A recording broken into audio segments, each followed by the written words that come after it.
Решить целый ряд многолетних проблем, главная из которых нехватка мест в школах, удалось в Ингушетии благодаря новому учебному заведению, крупнейшему в республике. 1500 ребятишек теперь будут учиться недалеко от дома, забыв о третьей смене. Репортаж Муслима Басханова.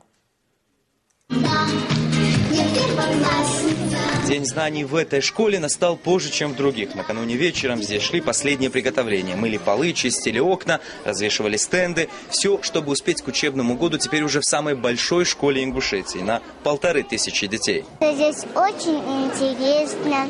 Тем более ее только построили, она такая красивая. До этого дня в Магасе было всего 2 школы, и в них мест катастрофически не хватало. В классах было минимум по 35 учащихся. Многим приходилось ездить в соседние населенные пункты. Теперь эта проблема решена. Ездили на такси.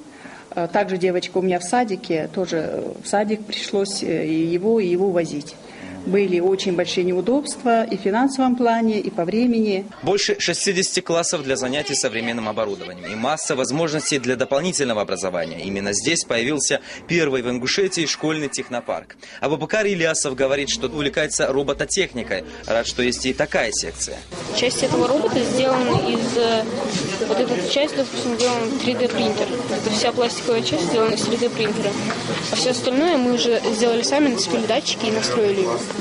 И для чего нужен? Ну, он поднимает вещи и перетаскивает. А это класс кулинарии. Первый урок о сервировке стола. Говорят, девочки на Кавказе должны уметь принимать гостей с малых лет. Это необходимо даже девочкам. Это нужно знать обязательно. Я бы даже сказала не то, что девочкам, даже мальчикам.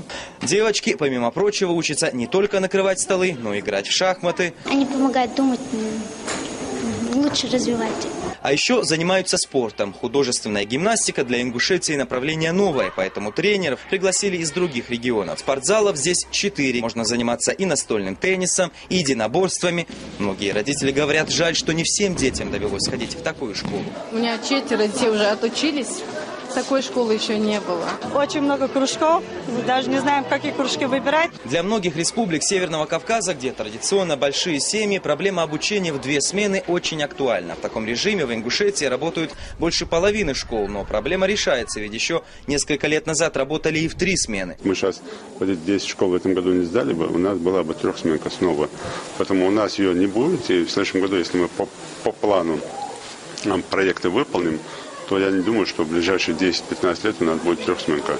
И это первое. И второе, мы благодаря этим школам снимаем напряженность и в 2-сменке. Еще день без домашних заданий. Лето ребята проводили, выпустив в небо сотни воздушных шаров. Муслим Басханов, Ибрагим Амирханов, Ислам Старханов. Первый канал. Республика Ингушетия.